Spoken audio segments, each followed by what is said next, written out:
रस्त्याने जात असलेल्या एका तरुणीला लिफ्ट देण्याचा बहाणा करीत नराधमाने तिला कारमध्ये बसविले। तसेच धावत्या कारमध्ये असली चाळे केल्यानंतर निर्दयी तैडने तिच्यावर पाशवी अत्याचार केल्याची घटना आर्णी रोड मार्गावर घडली। या प्रकरणी अवधूतवाडी पोलिसांनी गुन्हा दाखल केलाय। आर्णी मार्गावरील एका परिसरात राहणारी 29 वर्षीय तरुणी 26 मेच्या सायंकाळी 7 वाजता नेहमीप्रमाणे घरून पायी फिरण्यासाठी निघाली। त्यानंतर ती चालत वनवाशी मारुती मंदिर परिसरात पोहोचली।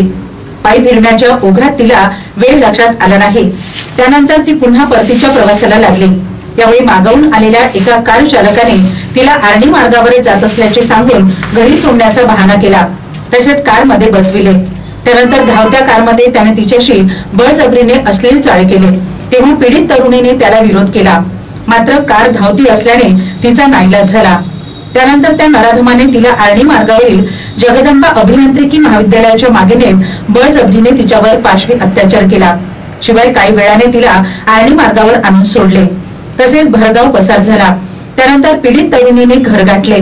तसेच आपबीती आई आणि काकूकडे कथन केली। ते ऐकून दोघीही प्रचंड घाबरून गेल्या। त्यानंतर त्यांनी पीडित तरुणीला सोबत घेत अवधूतवाडी पोलीस ठाणे गाठले। तसेच या प्रकरणी रितसर तक्रार दिली। त्यावरून अज्ञात कार चालक आरोपी वर विविध कलमान्वये शारीरिक अत्याचाराचा गुन्हा दाखल करण्यात आला। पाशवी अत्याचाराची ही तक्रार प्राप्त होताच अवधूतवाडी पोलिसांनी पीडित तरुणीची वैद्यकीय तपासणी केली।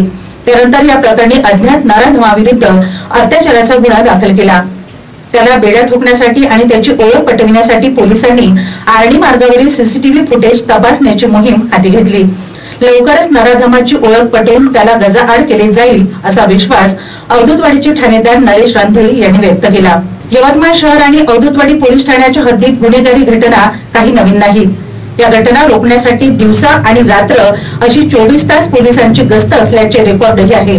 मात्र सायंकाळच्या सुमारास एखाद्या तरुणीचे वर्दळीच्या मार्गावर अपहरण व्हावे, तसेच धावत्या कारमध्ये आणि निर्दयी तैडने तिच्यावर पाशवी अत्याचार व्हावा, ही निंदनीय घटना निश्चितच पोलिसांच्या गस्तीवर प्रश्नचिन्ह निर्माण करणारी आहे।